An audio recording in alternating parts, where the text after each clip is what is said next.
Hello बच्चों आज हम क्लास 9 इंग्लिश की जो बुक है बी हाइव है ना, उसका सेकंड लेसन पढ़ेंगे। सेकंड लेसन है द साउंड ऑफ म्यूजिक, संगीत की ध्वनि। साउंड यानी ध्वनि, म्यूजिक यानी संगीत, है ना। इसके अंदर दो पार्ट हैं। तो part first, Evelyn Glennie listens to sound without hearing it, है ना। एक लड़की होती है बेटा जिसका क्या नाम है, एवलिन ग्लेनी, है ना। तो वो जब 8 वर्ष की होती है उसी समय धीरे धीरे उसकी सुनने की जो क्षमता है वो कम होने लगती है और कुछ ही दिनों में वो पूरी तरह से क्या हो जाती है, बहरी हो जाती है ना, डेफ हो जाती है। तो अब उसकी संगीत के शिखर तक पहुंचने में, है ना, जो उसने अपना सफ़र तय किया उसकी बहुत ही सुंदर तरीके से इस पाठ के अंदर वर्णन किया गया है ना। तो बच्चों देखो, तुमने देखा होगा कि कई लोग जो है ना, अगर किसी की एक इंद्रिय कमज़ोर हो जाती है किसी कारणवश, तो उसकी दूसरी इंद्रिय जो है ना, उनकी क्षमता उतनी ही बढ़ जाती है ना। जैसे तुमने देखा होगा कि अगर किसी व्यक्ति का एक हाथ काम नहीं कर रहा है ना, तो दूसरा हाथ जो है ना वो और ज़्यादा ताकतवर हो जाता है उसका, है ना। ऐसे ही माना उसका जो ना आँख अंधा है कोई व्यक्ति, है ना, तो वो एक छड़ी के सहारे ही आसानी से चल लेता है ना। तो उसकी और दूसरी जो सेंसिंग पावर्स हैं वो उतनी ही क्या हो जाती हैं, उसी अनुरूप बढ़ जाती हैं। तो इस बच्ची का इसमें वर्णन किया गया है। Evelyn Glennie listens to sound without hearing it. जो एवलिन ग्लेनी है वो सुनती है ध्वनियों को, है ना, आवाज़ों को सुनती है, विदाउट हियरिंग इट, बिना सुने, है ना। सुनती नहीं है वो, है ना, लेकिन फील करती है, ठीक है ना। तो बहुत ही प्यारी वो है, ये पार्ट है, लेसन है। बिफोर यू रीड, है ना, पढ़ने से पहले, आगे जब आप पढ़ना शुरू करते हो उससे पहले इन चीज़ों को भी हमें देख लेना चाहिए बेटा। गॉड में हैव टेकन, ईश्वर ने उसकी ले ली थी, हर हियरिंग, उसकी सुनने की शक्ति ले ली थी, छीन ली थी, but he has given her back, लेकिन उसने उसे दे दिया था समथिंग एक्स्ट्राऑर्डिनरी, कुछ ऐसी चीज़ जो असाधारण थी। यानी ईश्वर ने भले ही उसकी सुनने की क्षमता को उससे छीन लिया हो, लेकिन ईश्वर ने उसे और दूसरी विशेष असाधारण वस्तु उसको प्रदान कर दी थी। वॉट वी हियर, जो हम सुनते हैं, सी फील्स, वो है उसे क्या करती है, महसूस करती है। यानी जो हम कानों से सुनते हैं, अब उसके कान तो काम नहीं कर रहे, है ना, तो उन जिन आवाज़ों को हम सुनते हैं वह उन्हीं आवाज़ों को कैसे सुनती है, फील करके सुनती है। Far more deeply than any of us, हमसे सबसे भी ज़्यादा गहरे से, यानी जितना हम सुन पाते हैं उससे ज़्यादा, उससे भी और ज़्यादा गहरे से वो उसको क्या कर पाती है, महसूस कर पाती है, फील कर पाती है। दैट इज़ वाई, यही कारण है, सी एक्सप्रेसेस म्यूज़िक, है ना, ये अभी जीवित हैं बेटा, है ना। एवलिन ग्लेनी, है ना, स्कॉटलैंड की रहने वाली हैं ये, ठीक है ना, बहुत ही बड़ी जो है ना म्यूजिशियन है। दैट इज़ वाई, यही कारण है, सी एक्सप्रेसेस, वह अभिव्यक्त करती हैं म्यूज़िक, संगीत को, सो ब्यूटीफुली, बहुत सुंदर तरीके से, इतने सुंदर तरीके से। Read the following account of a person, है ना। अकाउंट का मतलब है लेख, व्याख्यान, है ना, ब्यौरा, वर्णन। तो एक व्यक्ति के इस वर्णन को पढ़ो आप, है ना। हु फॉट, जो कि लड़ा, फाइट की सेकंड फॉर्म है ना, फॉट, जो कि लड़ा, है ना, या जो लड़ी, अगेंस्ट ए फिजिकल डिसेबिलिटी, है ना, किसके खिलाफ, अगेंस्ट नहीं, खिलाफ, शारीरिक अक्षमता के, है ना, शारीरिक अक्षमता के खिलाफ वो, क्योंकि वो अक्षम थी यानी सक्षम नहीं थी, तो सक्षम नहीं, वो अक्षम हो गया, है ना। तो जो अपनी शारीरिक अक्षमता के खिलाफ लड़ी, and made her life a success story, और उसने अपने जीवन को एक सफलता की कहानी के रूप में रच दिया, जिससे कि बहुत अन्य सारे लोग भी क्या ले सकें, प्रेरणा ले सकें, ठीक है। फर्स्ट है इसमें, rush hour crowds jostle for position on the underground train platform, है ना। अब जैसे बेटा देखो जो मेट्रो जो होती है ना, तो मेट्रो तुमने देखा होगा कई बार तो वो जो है ना कई जगह पे तो क्या ऊपर चलती है वो, है ना। और कई जगह जहाँ भीड़ भाड़ वाले जहाँ इलाके होते हैं तो वहाँ पिलर्स खड़े करने के लिए और उसके लिए इतनी जगह होती नहीं है, तो जो इंजीनियर्स होते हैं वो क्या करते हैं बेटा, उसको ज़मीन के नीचे चलाते हैं, है ना। एक बार खुदाई करके और क्या करते हैं, उसको ज़मीन के नीचे रन करती है फिर वो, तो हमको ऊपर से कुछ नहीं दिखता, ऊपर सब कुछ मकान वकान सब ऐसे ही होते हैं और नीचे से भूमिगत वो चलती है ना। ट्रेन जो होती है मेट्रो ट्रेन बोलते हैं उसको, तो उसमें क्या बहुत सारे यात्री सफ़र करते हैं, है ना। तो सुबह शाम का जो टाइम होता है तो उस समय क्या है, ऑफिस जाने वाले लोग अपने ऑफिस को जाते आते हैं, तो उस समय क्या रहती है, बहुत ज़्यादा भीड़ रहती है ना। तो उन ऐसे समय को जब क्या होती है, बहुत ज़्यादा भीड़ भाड़ होती है, ऐसे समय को हम रश आवर बोलते हैं। क्या बोलते हैं, रश आवर, ठीक है ना। क्राउड्स भीड़, जौसल JOSTL, जौसल में देखो टी साइलेंट है, जौसल, जौसल यानी धक्का मुक्की, ठीक है ना। तो रश आवर क्राउड्स, ठीक है ना। तो भीड़ के भरे जो समय होता है, भीड़ भरा जो समय होता है, उस समय धक्का मुक्की होती है स्थान ग्रहण करने के लिए। पोजीशन का मतलब क्या होता है, स्थिति होता है, लेकिन यहाँ पे क्या आता है, हर व्यक्ति अपनी स्थिति लेने की कोशिश करता है ना, अपने लिए जगह बनाने की कोशिश करता है। तो rush hour crowds jostle for position, है ना, अपनी स्थिति ग्रहण करने के लिए, अपने लिए जगह बनाने के लिए जो रश आवर्स होते हैं, भीड़ भाड़ जो है ना, अधिकतम भीड़ भाड़ वाले जो घंटे होते हैं या समय होता है, on the underground platform, train platform. तो ये किस जगह की बात है, भूमि के नीचे ट्रेन के प्लेटफॉर्म की बात है, जहाँ पर रश आवर का समय था और भीड़ के अंदर लोग अपनी अपनी स्थिति को बनाने के लिए क्या कर रहे थे, धक्का मुक्की कर रहे थे। यानी उस ट्रेन के प्लेटफॉर्म पर, है ना, मेट्रो ट्रेन के प्लेटफॉर्म पर बहुत ज़्यादा क्या हो रही थी, भीड़ हो रही थी।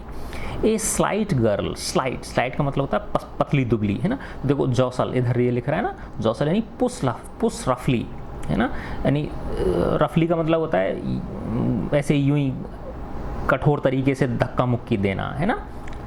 और स्लाइट का मतलब है स्मॉल एंड थिन, छोटी और पतली। ए स्लाइट गर्ल, एक छोटी और पतली लड़की, लुकिंग यंगर देन हर 17 ईयर्स, जो कि 17 साल से कम दिखाई दे रही थी, दिखाई पड़ रही थी, जो कि 17 साल से कम दिखाई पड़ रही थी। वाज नर्वस, वो थोड़ी सी नर्वस थी, है ना, बेचैन थी। यट एक्साइटेड, लेकिन उत्तेजित थी, है ना, एक्साइटेड थी, उत्तेजित थी, खुश थी। As she felt the vibrations, जैसे ही वो किसको महसूस कर रही थी, कंपनों को महसूस कर रही थी। वाइब्रेशंस का मतलब क्या होता है, कंपन, है ना। जैसे ही वो क्या कर रही थी, कंपनों को महसूस कर रही थी ऑफ द अप्रोचिंग ट्रेन, है ना, आने वाली ट्रेन के। जैसे देखा होगा तुमने, जब ट्रेन आने वाली होती है तो जो छोटे बच्चे होते हैं वो उछल कूद मचाने लग जाते हैं, ट्रेन आ गई, इस तरह से करते हैं ना। और सब लोग अपनी स्थिति लेने की कोशिश कर जाते है ना, जो बैठे हुए होते हैं वो खड़े हो जाते हैं, ठीक है ना। और उसमें चढ़ने के लिए क्या करते हैं, धक्का मुक्की करते हैं, है ना। तो वो पतली, छोटी और पतली लड़की जो कि 17 साल से कम नज़र आ रही थी, है ना, वो थोड़ी सी क्या थी, नर्वस थी, थोड़ी सी परेशान थी, बेचैन थी, फिर भी वो बहुत ज़्यादा एक्साइटेड थी, क्योंकि वो आती हुई ट्रेन के कंपनों को क्या कर रही थी, महसूस कर रही थी। It was her first day at the prestigious Royal Academy of Music in London, and daunting enough for any teenager fresh from a Scottish farm, है ना। बेटा वो पहली बार बाहर जा रही थी, है ना। तो it was her first day, उसका यह पहला दिन था। at the prestigious, एक ख्यात, है ना, प्रख्यात, विख्यात रॉयल एकेडमी ऑफ म्यूज़िक, एक लंदन के अंदर, लंदन का क्या है बताओ बेटा, जो यूके है, यूनाइटेड किंगडम, है ना, जिसको इंग्लैंड बोलते हैं ना, उसकी कैपिटल है लंदन, उसकी राजधानी है लंदन। उस शहर में, लंदन शहर के एक जैसे बहुत बड़ा कॉलेज है, ऐसे मानो आप, रॉयल एकेडमी ऑफ म्यूज़िक, है ना, जो संगीत का क्या था, एक बहुत बड़ी एकेडमी थी, है ना, एक बहुत बड़ा कॉलेज था, शाही संगीत की एकेडमी में वो भाग लेने के लिए जा रही थी, उसका पहला दिन था। एंड डॉन्टिंग इनफ, है ना, डॉन्टिंग देखो ये लिख रखा है इधर, डॉन्टिंग यानी फ्राइटनिंग, और वो थोड़ी भयभीत थी, है ना, पर्याप्त मात्रा में थोड़ी सी क्या थी, वो भयभीत थी, है ना, जो कि एक फॉर एनी टीनेजर, है ना, नवयुवक, टीनेजर किसको बोलते हैं, नवयुवक, है ना, किशोर जिसको होते हैं किशोर, है ना। तो किसी एक किशोर को परेशान करने के लिए ये पर्याप्त था कि वो पहली बार किसी इतने बड़े एक प्रेस्टिजियस स्कूल में जा रहा हो, रॉयल एकेडमी में जा रहा हो, फ्रॉम ए स्कॉटिश फार्म, है ना, स्कॉटलैंड के फार्म से। फार्म का मतलब क्या है यहाँ पे, वैसे फार्म हाउस होता है ना, जैसे खेत होता है, खेत की बाउंड्री कर देते हैं, तो इसका मतलब ये है कि वो स्कॉटलैंड की एक छोटी सी जगह में रहती थी पहले, है ना, और वहाँ से वो सीधे अब पहली बार कहाँ जा रही थी, लंदन की रॉयल एकेडमी ऑफ म्यूज़िक का कोई कॉलेज था उसमें जा रही थी। तो इसलिए उसका डरना, उसका थोड़ा परेशान होना स्वाभाविक था, ठीक है। बट दिस एस्पायरिंग म्यूजिशियन, लेकिन ये भावी संगीतकार, है ना, एस्पायरिंग का मतलब जो बनना चाहता हो, है ना, जिसके अंदर बहुत ज़्यादा कोई चीज़, है ना, किसी चीज़ को प्राप्त करने की इच्छा हो, उत्कंठा हो, आकांक्षा हो, उसको एस्पायरिंग बोलते हैं। लेकिन ये जो एस्पायरिंग म्यूजिशियन था, है ना, एस्पायरिंग म्यूजिशियन ये कोई इधर लिखा हुआ है, ये a person who wants to be a musician, एक व्यक्ति जो क्या बनना चाहता है, म्यूजिशियन बनना चाहता है।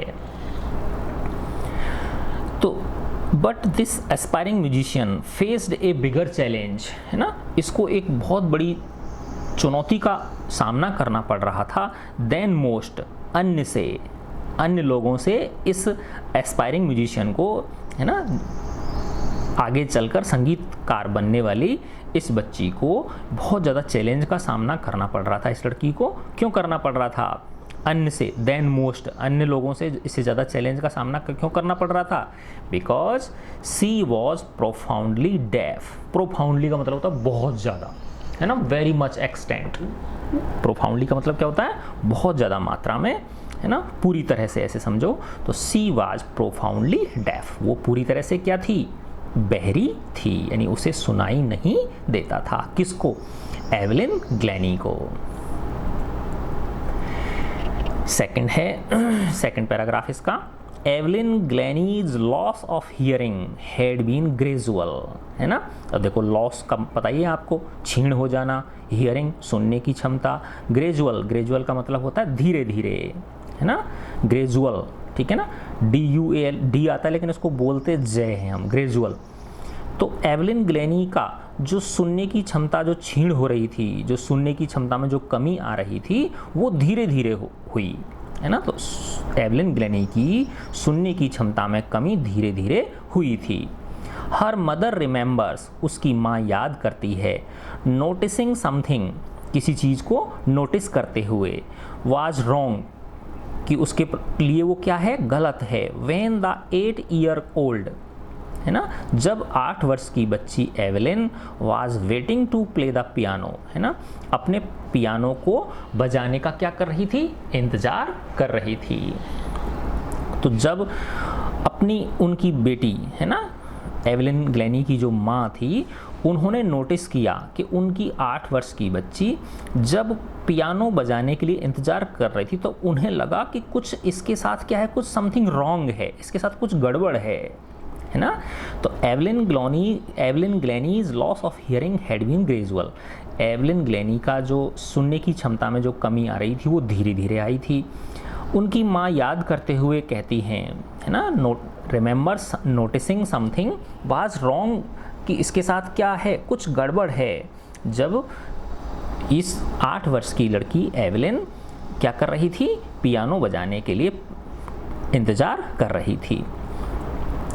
दे कॉल्ड हर नेम, उन्होंने उसका नाम पुकारा, and she did not move, और वो हिली ही नहीं, है ना। तो जहाँ पे एक तरह से मानो कि आप जैसे कई बच्चों का नंबर आने वाला था पियानो बजाने के लिए, तो जिन बच्चों का नाम बोला जा रहा था वो सब जा के स्टेज पे बजा रहे होंगे, है ना। लेकिन जैसे ही एवलिन ग्लैनी का नाम पुकारा उन्होंने, तो वो हिली ही नहीं वहाँ से, है ना। तो इस घटना को कौन याद कर रही हैं, उस एवलिन ग्लैनी की मदर याद कर रही हैं। तो वो मदर याद करते हुए बता रही हैं। तो दे कॉल्ड हर नेम, उन्होंने उसका नाम पुकारा। तो दे किसके लिए आया है, यानी स्कूल के हो सकते हैं, ठीक है ना, जो लोग आयोजन कर रहे थे उसको पियानो बजाने को, है ना। तो they called her name and she did not move, उन्होंने उसका नाम पुकारा लेकिन वो हिली ही नहीं। आई सडनली रियलाइज्ड, मैंने अचानक महसूस किया, आई किसके लिए आया है? ग्लेनी की माँ के लिए। मैंने अचानक से महसूस किया, सी हैड नॉट हियर्ड, कि उसने सुना ही नहीं था, कि उसने सुना ही नहीं था। सेज इसाबेल ग्लेनी, तो देखो अब आ गया ना नाम इसाबेल ग्लेनी। ये कौन है? एवलिन ग्लेनी की माँ है Isabel Glennie. For quite a while, कुछ समय के लिए, Evelyn managed to conceal, Evelyn ने कोशिश की छिपाने की, है ना। कंसील का मतलब क्या होता है? छिपाना। देखो एक ये नया शब्द आया ना बेटा, कंसील। कंसील का मतलब क्या होता है? छिपाना। तो कुछ समय के लिए, तो जैसे होता है ना कोई बच्चा हमारे साथ कुछ गड़बड़ होती है तो हम एक बार तो उसको छिपाने की कोशिश करते हैं, ठीक है ना। तो फॉर क्वाइट ए वाइल, कुछ समय के लिए तो एवलिन ने कोशिश की, मैनेज करने की कोशिश की, छिपाने की, हर ग्रोइंग डेफनेस, बढ़ती हुई अपनी बहरेपन को, अपने बढ़ते हुए बहरेपन को एवलिन ग्लेनी ने छिपाने की कोशिश की। फ्रॉम फ्रेंड्स एंड टीचर्स, अपने मित्रों से और टीचर्स से उसने छिपाने की कोशिश की। But by the time she was 11, लेकिन जब वो 11 वर्ष की हुई, है ना, जैसे ही वो 11 वर्ष की होने को पहुंची, हर मार्क्स हैड डिटीरियोरेटेड, है ना, उसके अंक जो थे, है ना, उसके जो नंबर आते थे वो गिर गए। डिटीरियोरेट, DETERIORATE, डिटीरियोरेट, है ना। डिटीरियोरेट का मतलब होता है कम होना, गिर जाना, ठीक है ना। तो कुछ समय के लिए तो एवलिन ग्लेनी ने अपनी इस बढ़ती हुई, है ना, अपने बढ़ते हुए इस बहरेपन को अपने फ्रेंड्स से और टीचर से छिपाने की कोशिश की। लेकिन जैसे जैसे समय बीतता गया, बाय द टाइम, लेकिन कुछ समय बाद, सी वॉज, जब वो कितने वर्ष की हुई? 11 वर्ष की हुई। By the time she was 11, जब वो 11 वर्ष की हुई, her marks had deteriorated and her headmistress urged her parents to take her to a doctor, ठीक है ना। तो but by the time she was 11, है ना, लेकिन जिस समय तक वो 11 वर्ष, जब वो 11 वर्ष की हुई वो, हर मार्क्स हैड डिटीरियोरेटेड, है ना, उसके जो मार्क्स थे, है ना, जो उसके नंबर आते थे टेस्टों में या एग्ज़ाम में, वो बहुत ज़्यादा कम हो गए, गिर गए। एंड हर हेड मिस्ट्रेस, और उनकी जो हेड मिस्ट्रेस थी, है ना, प्रधानाध्यापिका जो थी, उन्होंने कहा, अर्ज्ड का मतलब अर्ज से बना है, अर्ज यानी कहना, उन्होंने कहा उसके पेरेंट्स को, एवलिन ग्लेनी के पेरेंट्स को, to take her to a doctor, है ना, कि इसे किसके पास ले जाओ? डॉक्टर के पास ले जाओ। देखो बेटा ये एवलिन ग्लेनी की तस्वीर है ना, देखो ये नीचे बजा रही है ना, ठीक है ना, एक म्यूजिकल इंस्ट्रूमेंट बजा रही है। टू ए स्पेशलिस्ट, किसके पास ले जाओ उसे? स्पेशलिस्ट के पास ले जाओ, विशेषज्ञ, तो एक डॉक्टर विशेषज्ञ के पास से ले जाओ। ये किसने सलाह दी? उनके हेड मिस्ट्रेस ने। किसको? एवलिन ग्लेनी के पेरेंट्स को। इट वॉज देन डिस्कवर्ड, तब यह पता चला, डिस्कवर का मतलब क्या होता है? ज्ञात होना, पता चलना। तब यह पता चला दैट हर हियरिंग, कि उसकी जो सुनने की क्षमता है, श्रवण शक्ति जो है उसकी, वाज सीवियरली इम्पेयर्ड, बहुत ज़्यादा क्या हो चुकी है? इम्पेयर्ड यानी बहुत ज़्यादा कम हो चुकी है। उसकी सुनने की क्षमता बहुत ज़्यादा क्या हो चुकी है? डैमेज हो चुकी है, नष्ट हो चुकी है। इम्पेयर्ड का मतलब नष्ट होना समझ लो आप इसको, है ना। सीवियरली का मतलब बहुत ज़्यादा। तो इट वाज देन डिस्कवर्ड, तब यह पता चला कि उसकी सुनने की क्षमता बहुत ज़्यादा नष्ट हो चुकी है। एज ए रिजल्ट ऑफ, किसका परिणाम था ये? As a result of gradual, देखो फिर दोबारा आ गया ना, ग्रेजुअल यानी धीरे धीरे, नर्व डैमेज, है ना। तो उसकी जो नर्व्स थी, तंत्रिकाएं जो थी, नर्व किसको बोलते हैं? तंत्रिकाओं को बोलते हैं, है ना। अच्छा देखो यहाँ दे रखा है ये इम्पेयर्ड, इम्पेयर्ड का मतलब क्या है? वीकंड, कमजोर हो जाना, है ना। उसकी जो हियरिंग थी वो क्या हो गई थी? बहुत ज़्यादा कम हो गई थी, इम्पेयर्ड, कम हो गई थी। किसकी वजह से? एज ए रिजल्ट ऑफ, किसके परिणाम स्वरूप हुई ये? ग्रेजुअल नर्व डैमेज, है ना, कि उसकी धीरे धीरे जो तंत्रिकाएं थी, है ना। जैसे होता है ना बेटा, देखो हमारे जो कान होते हैं, है ना, जैसे कोई भी हम आवाज़ होती है तो आवाज़ क्या होती है? कंपन होते हैं बेसिकली, है ना। तो ये कंपन जब हमारे कान के पर्दे से टकराते हैं, है ना। तो कान का पर्दा क्या करता है, वाइब्रेट करता है ना, कंपन करता है वो, है ना। और उसके पीछे छोटी छोटी हड्डियाँ होती हैं, जैसे तुम 10th क्लास में आ जाओगे ना तब पढ़ोगे, है ना, छोटी छोटी, जैसा हो सकता है तुम्हारी 9th में आ जाएगी, है ना। तो छोटी छोटी हड्डियाँ होती हैं, तो वो भी जो है ना उससे वाइब्रेट होती हैं, तो फिर इलेक्ट्रिक सिग्नल्स जनरेट होते हैं कान के अंदर, है ना। और वो कान के जो इलेक्ट्रिक सिग्नल्स हैं वो तंत्रिकाओं के द्वारा, नर्व्स के द्वारा, है ना, कहाँ तक पहुँचते हैं, हमारे मस्तिष्क तक पहुँचते हैं। और तब हमारा मस्तिष्क ये रिकॉग्नाइज करता है कि ये इस चीज़ की ध्वनि है ना। जैसे मैं बोल रहा हूँ और तुम देखो कितनी जल्दी जल्दी सुन रहे हो इस चीज़ को, है ना। मैं बोल रहा हूँ और तुरंत तुम उसको सुन रहे हो और तुम उसका अर्थ निकाल रहे हो, तो ये प्रक्रिया कितनी तेज़ी से होती है, ठीक है ना। तो ये सब एक सिस्टम है ना, जिसके अंदर नर्व्स भी उसका क्या होती हैं, हिस्सा होती हैं, तंत्रिकाएं, ठीक है ना। तो ये तंत्रिकाएं क्या करती हैं, सिग्नल्स को हमारे कानों की तंत्रिकाएं कानों से लेके कहाँ तक पहुँचाती हैं, मस्तिष्क तक पहुँचाती हैं।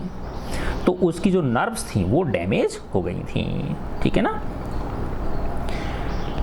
They were advised that she should be fitted with hearing aids. उन्होंने उसको सलाह दी, है ना, जो स्पेशलिस्ट थे कानों के, उन्होंने उसके पेरेंट्स को सलाह दी, एडवाइज्ड, सलाह दी कि that she should be fitted with hearing aids, कि इसके फिट करने पड़ेंगे, इसको लगानी पड़ेंगी हियरिंग एड्स। जैसे देखा होगा ना, जिसको तुमने देखा हो कई बार, जैसे कोई व्यक्ति सुनता नहीं तो उसके कान में एक मशीन सी लगी रहती है ना, ईयरफोन जैसा कोई अलग तरह का, इस तरह का होता है वो, ये है ना, कान से साइड में चिपका रहता है उसके, ठीक है ना। तो क्या कहा कि उसके लिए क्या लगानी पड़ेंगी, हियरिंग एड्स। एड्स माने सहायता होता है ना।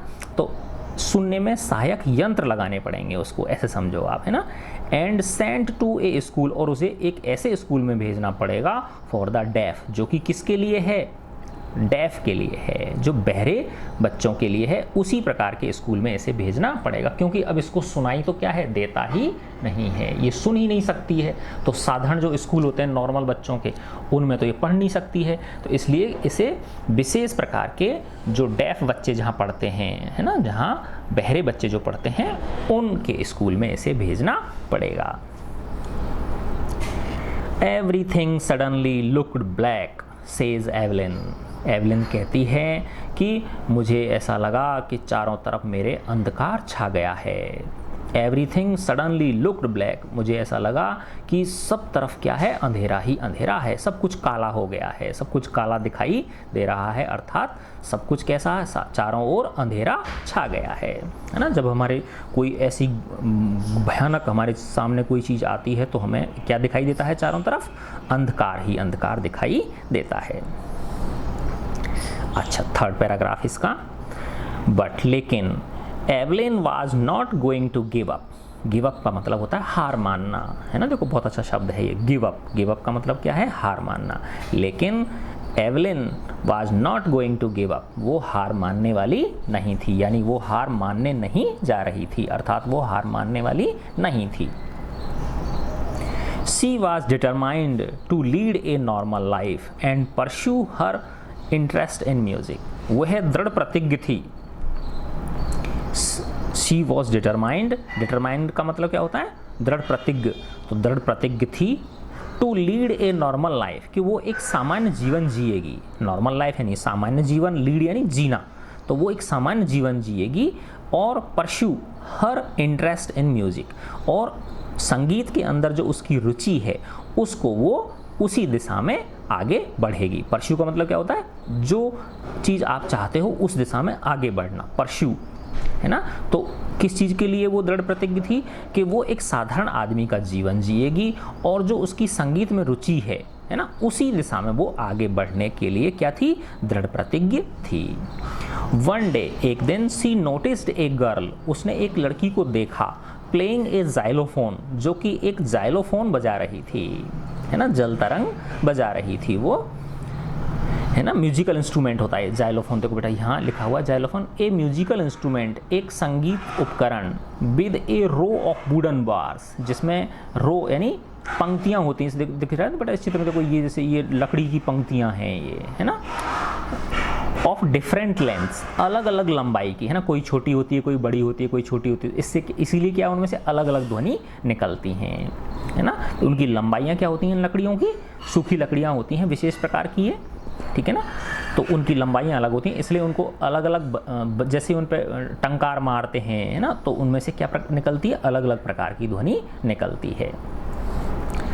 तो एक दिन एवलिन ने देखा एक लड़की को जो क्या बजा रही थी, जाइलोफोन बजा रही थी, जल तरंग बजा रही थी, एंड डिसाइडेड, और उसने निश्चय किया, एवलिन ने निश्चय किया, that she wanted to play it too, कि वह भी इसे बजाना चाहती है, कि मैं भी बजाऊंगी। उसके मन में भी आया कि मैं भी इसे बजाना चाहती हूँ। Most of the teachers discouraged her, अधिकांश टीचर्स ने उसे हतोत्साहित किया। हतोत्साहित का मतलब क्या होता है ना, बेटा तू रहने दे, तेरे से नहीं होगा, है ना, उसका मोरल डाउन करना, डिस्करेज करना। डिस्करेज का मतलब क्या होता है, एक तो होता है एनकरेज, एनकरेज तो हो गया प्रोत्साहन करना, प्रोत्साहित करना, हाँ बच्चे बेटा तू कर सकता है, वेरी गुड, वेल डन, है ना। और एक होता है डिस्करेज, रहने दे, तेरे से कुछ नहीं होगा, है ना, आता जाता तेरे कुछ है नहीं, तेरे भूसा भरा हुआ है, ऐसे, है ना, डिस्करेज करना। तो अधिकांश टीचर्स ने उसको क्या किया, डिस्करेज किया। बट परक्यूशनिस्ट, है ना, देखो ये परक्यूशनिस्ट नया शब्द आया बेटा आपके लिए। रॉन फॉर्ब्स, देखो अब ये रॉन का आर बड़ा है और फॉर्ब्स का एफ बड़ा है, इसका मतलब ये एक व्यक्ति का नाम है, रॉन फॉर्ब्स, है ना।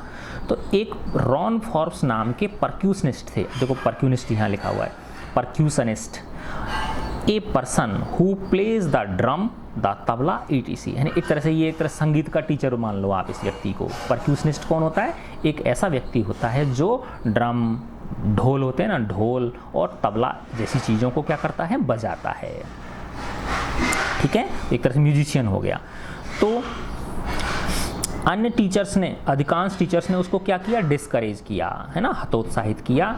लेकिन बट परक्यूशनिस्ट रॉन फॉब्स, लेकिन रॉन फॉब्स नाम के संगीतकार ने, संगीत के टीचर ने स्पॉटेड हर पोटेंशियल, है ना, पोटेंशियल का मतलब होता है क्षमता, प्रतिभा को पहचाना, है ना, परखा, जांच किया, देखा। स्पॉट, स्पॉट का मतलब क्या होता है, नज़र पड़ी उसको, है ना, कि इसके अंदर क्षमता है ना। तो एक परक्यूशनिस्ट थे, एक संगीतकार थे, संगीत के टीचर थे, जिनका क्या नाम था, रॉन फॉब्स। तो अधिकांश टीचर्स ने तो उसे डिस्करेज किया, लेकिन रॉन फॉब्स नाम के परक्यूशनिस्ट ने उसकी प्रतिभा को पहचान लिया। पोटेंशियल यानी क्षमता, प्रतिभा, उसके अंदर दम जो थी, दम का मतलब वैसे लड़ने वाली दम नहीं, संगीत के प्रति जो है ना उसके अंदर वो थी, उसको उसने पहचान लिया। स्पॉट, स्पॉट का मतलब देख लिया, परख लिया। He began by tuning two large drums of different notes. उसने शुरू किया, परक्यूशनिस्ट रॉन फॉब्स ने शुरू किया, he began by tuning two large drums, है ना, दो उसने बड़े ड्रमों को बजाना शुरू किया। ट्यून, ट्यून का मतलब क्या होता है ना, उसको ट्यूनिंग करना, है ना। देखो ट्यूनिंग का मतलब क्या होता है, एक तो होता है बेसुरा, है ना, तुमने देखा होगा बेटा, अगर दो बच्चे हैं और एक ढोल को पीट रहा है, दूसरे एक ढोल को पीट रहा है, तो बेसुरा राग अला पाएंगे, नहीं अला पाएंगे वो। और अगर एक कोई वास्तव में कोई संगीतकार है तो उन दोनों ढोलों से वो बहुत ही प्यारा संगीत निकाल सकता है। तो उन दोनों ढोलों में लय बना के उनको बजाने को हम क्या बोलेंगे, ट्यून करना बोलेंगे ना। तो उसने, रॉन फॉर्ब्स ने began by tuning two large drums of different notes, to different notes, है ना, उसने दो ड्रमों को अलग अलग दो धुनों पर, नोट्स का क्या मतलब है, धुन, है ना, पर बजाना उसने शुरू किया। दो अलग अलग धुन बजानी उसने दो ड्रमों में शुरू की, बड़े ड्रमों के अंदर, ठीक है ना, यानी दो बड़े ड्रमों को बजाकर उसने दो अलग अलग धुन निकालना शुरू किया, अलग अलग धुन निकालना शुरू किया। Don't listen through your ears, अपने कानों से मत सुनो, ही वुड से, उन्होंने कहा, है ना, रॉन फॉब्स ने क्या कहा एवलिन को, don't listen through your ears, अपने कानों से मत सुनो। कानों से तो क्यों मत सुनो, क्योंकि वो कान तो उसके काम करते ही नहीं है ना, तो उसने कहा कानों से सुनने की कोशिश इसे मत करो। Try to sense it some other way, इसे किसी दूसरे तरीके से महसूस करने की कोशिश करो। एवलिन उन्होंने कहा, एवलिन इसे कानों से सुनने की कोशिश मत करो बेटा, तुम इसे दूसरे तरीके से महसूस करने की कोशिश करो। सेज एवलिन, एवलिन बताती है कि उन्होंने रॉन फॉर्ब्स ने मुझसे ऐसा कहा। सडनली आई रियलाइज्ड, अचानक मुझे महसूस हुआ, अचानक मैंने अनुभूति की कि I could feel the higher drum from the waist up and the lower one from the waist down. है ना, देखो बेटा क्या कितनी मज़ेदार चीज़ है ना। अचानक एवलिन को महसूस हुआ कि मैं, खुद बता रही है वो, उसे महसूस हुआ कि जो बड़ा ड्रम है उसकी आवाज़ को तो मैं कमर से ऊपर का हिस्सा, वेस्ट अप का मतलब क्या है, कमर के ऊपर के हिस्से से फील कर पा रही हूँ, और जो छोटा ड्रम है ना, जिसमें छोटा ड्रम जो है जिसकी ट्यून जो है वो थोड़ी क्या है, डिफरेंट है, उसको लोअर वन है ना, कमर के नीचे वाले हिस्से से मैं क्या कर पा रही हूँ, सेंस कर पा रही हूँ, है ना। And the lower one from the waist down, waist down का मतलब कमर के नीचे वाले हिस्से से जो लोअर वन है ना, जो थोड़ी छोटी धुन है ना, दो धुन है ना, दो धुन निकाली ना उसने, तो उसने देखा कि जो बड़ी धुन है, हायर ड्रम है ना, उसको तो मैं कमर के ऊपर वाले हिस्से से अच्छी तरह से सेंस कर पा रही हूँ, और जो छोटी धुन है, छोटा जो ड्रम के द्वारा जो निकली हुई धुन है, उसको मैं कमर के नीचे वाले हिस्से से क्या कर पा रही हूँ, महसूस कर पा रही हूँ। फॉर्ब्स रिपीटेड द एक्सरसाइज, है ना, और उस फॉर्ब्स ने, जो परक्यूशनिस्ट थे, संगीत के जो टीचर थे, उन्होंने इस एक्सरसाइज को दोबारा से रिपीट किया, उन्होंने इसको एक बार बार उन्होंने इसको क्या किया, रिपीट किया। एंड सून, और जल्दी ही, एवलिन डिस्कवर्ड, एवलिन ने ये खोज कर ली, दैट कि शी कुड सेंस, कि वह सेंस कर सकती है, महसूस कर सकती है, अनुभूत कर सकती है, सर्टेन नोट्स, कुछ धुनों को, है ना, कुछ धुनों को वो क्या कर सकती है, नोट कर, है ना, सर्टेन नोट्स को वो सेंस कर सकती है, फील कर सकती है, in different parts of her body. देखो क्या बात है ना, कि अपने शरीर के अलग अलग हिस्सों में अलग अलग प्रकार की धुनों को वो क्या कर सकती है ना, अलग अलग प्रकार के कंपनों को, अलग अलग प्रकार की आवाज़ों को वो अपने शरीर के अलग अलग हिस्सों से, अलग अलग बॉडी पार्ट से क्या कर सकती है, सेंस कर सकती है। देखो अब उसके बेटा कान तो काम नहीं कर रहे, लेकिन वो अब आवाज़ों को कैसे सुन रही है कि उसके शरीर के अलग अलग हिस्से से वो अलग अलग प्रकार की आवाज़ों को क्या करने लग गई, वो सेंस करने लग गई। आई हैड लर्न्ड, मैंने सीख लिया, to open my mind and body to sounds and vibrations, है ना। एवलिन कह रही हैं कि आई हैड लर्न्ड, मैंने सीख लिया, टू ओपन, खोलना, माई माइंड एंड बॉडी, मैं अपने मन को और अपने शरीर को मैं खोल देती थी, किनके सामने, साउंड्स एंड वाइब्रेशंस, विभिन्न प्रकार की आवाज़ों और विभिन्न प्रकार की कंपनों के सामने मैंने अपने मन मस्तिष्क और शरीर को खोलना शुरू कर दिया। यानी पूरे शरीर से, पूरे मन मस्तिष्क शरीर से मैंने अलग अलग प्रकार की साउंड्स और वाइब्रेशंस को महसूस करना सीख लिया। The rest was sheer determination and hard work, और बाकी क्या था, बस दृढ़ निश्चय, sheer डिटर्मिनेशन, दृढ़ निश्चय, एंड हार्ड वर्क, और कठिन परिश्रम, है ना। तो दो, एवलिन कह रही मैंने दो ही काम करे, कि विभिन्न प्रकार की साउंड्स और वाइब्रेशंस के लिए मैंने अपने मस्तिष्क को और शरीर को क्या कर दिया, खोल के रख दिया उनके लिए, है ना। यानी हर प्रकार की साउंड और वाइब्रेशंस को मैं मन और शरीर के द्वारा सेंस करने लगी। और दूसरा, sheer डिटर्मिनेशन, दृढ़ इच्छा शक्ति, दृढ़ विश्वास, दृढ़ प्रतिज्ञा, एंड हार्ड वर्क, और कठिन परिश्रम, ठीक है ना। तो ये चीज़ें इसके द्वारा मैंने करना शुरू कर दिया। She never looked back from that point onwards, अब आगे, ऑनवर्ड्स का मतलब क्या होता है, अब आगे। सी नेवर लुक्ड बैक, उसने कभी मुड़कर नहीं देखा, है ना। तो एक बार वो इस रास्ते पर चल पड़ी, है ना, संगीत के इस रास्ते पर जब वो एक बार चल पड़ी, फिर वापस मुड़ के उसने नहीं देखा। तो सी नेवर लुक्ड बैक, उसने कभी मुड़कर वापस नहीं देखा, फ्रॉम दैट पॉइंट, उस पॉइंट से ऑनवर्ड्स, है ना, जब परक्यूशनिस्ट रॉन फॉब्स ने उसका बेटा हाथ पकड़ लिया, है ना, हाथ पकड़ने का मतलब सहारा जब उसको दे दिया, उसकी प्रतिभा को पहचान लिया, तब उसने उसके आगे तो वो आगे बढ़ती ही चली गई, फिर उसने आगे पीछे मुड़ के देखा ही नहीं। सी ट्यूर्ड द यूनाइटेड किंगडम, है ना, स्कॉटलैंड की रहने वाली थी, इंग्लैंड के पास ही है वो, दूसरा देश है छोटा सा। सी ट्यूर्ड द यूनाइटेड किंगडम, उसने यूके को ट्यूर किया, है ना, इंग्लैंड के अंदर ट्यूर किए भ्रमण, है ना, विद ए यूथ ऑर्केस्ट्रा, किसके साथ, youth orchestra.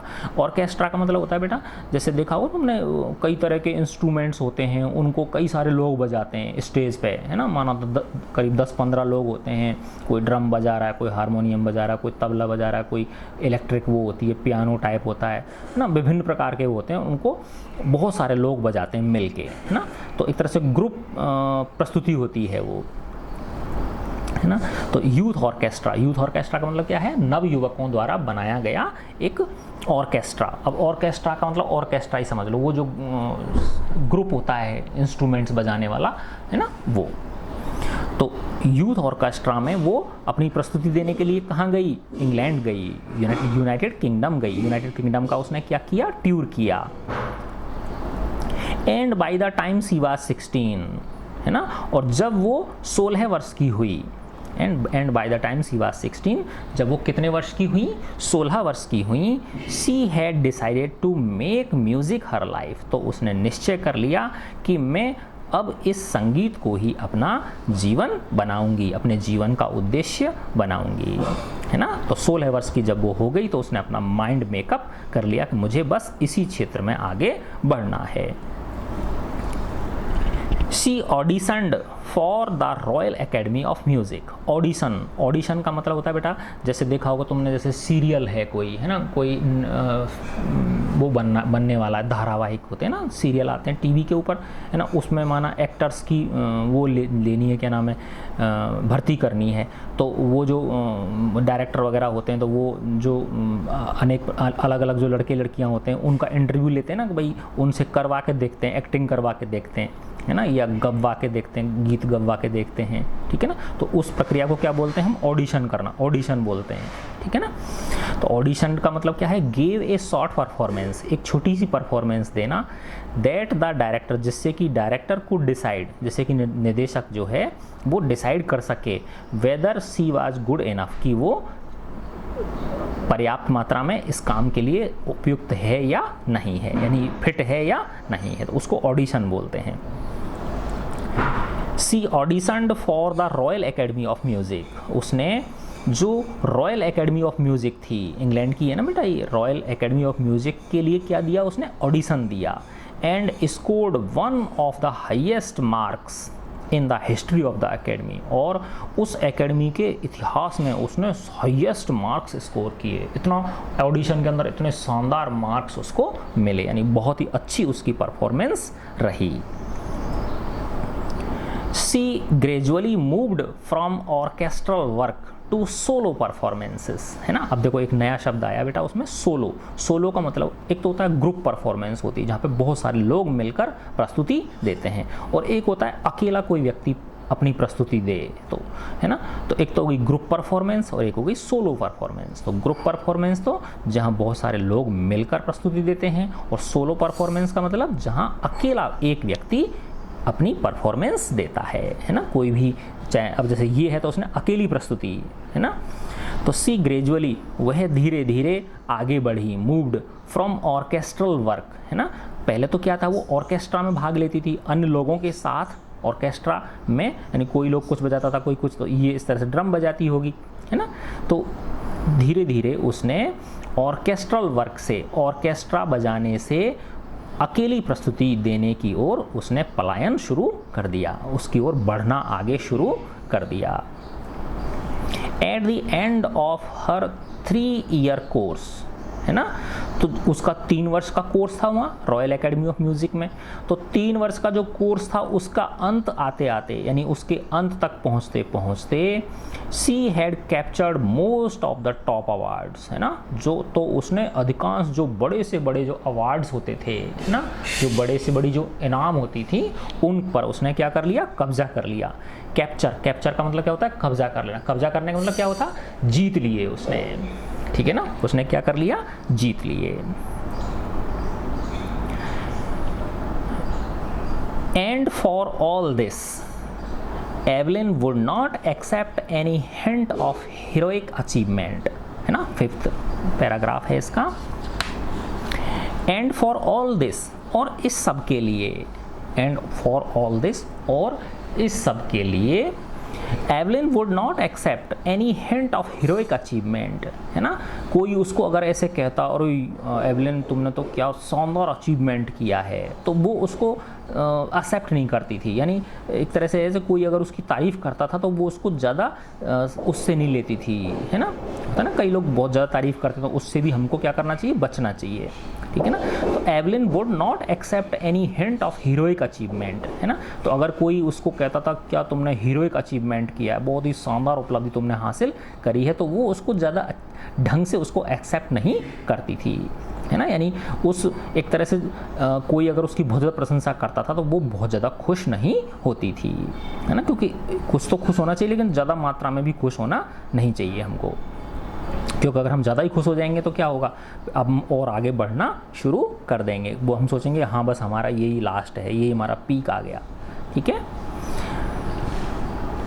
If you work hard and know where you are going you will get there, है ना। और वो क्या कहती थी जब उसकी कोई तारीफ़ करता था, है ना, तो ऐसा कहती थी वो कि इफ़ यू वर्क हार्ड, अगर तुम कठिन परिश्रम करोगे, and know where are you going, और तुम्हें पता है कि तुम्हें कहाँ जा रहे हो तुम, अगर तुम्हें पता है कि तुम कहाँ जा रहे हो और तुम कठिन परिश्रम करते हो, तो यू विल गेट देयर, तुम वहाँ पहुँच ही जाओगे, तो तुम वहाँ पर पहुँच ही जाओगे। तो 2 चीज़ हैं बेटा, कि एक तो हमको पता होना चाहिए कि हमें जाना कहाँ है, और जब ये पता चल गया कि हमको यहाँ जाना है और उस दिशा में अगर हम कठोर परिश्रम करने लग जाएं तो फिर पहुँच ही जाएंगे ना, ठीक है।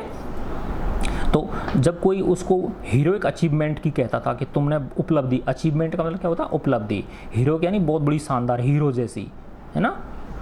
तो फिर वो इस तरह से कहती थी कि अगर तुम्हें पता है कि तुम्हें कहाँ जाना है और उस दिशा में तुम हार्ड वर्क करते हो तो तुम वहाँ पहुँच ही जाते हो।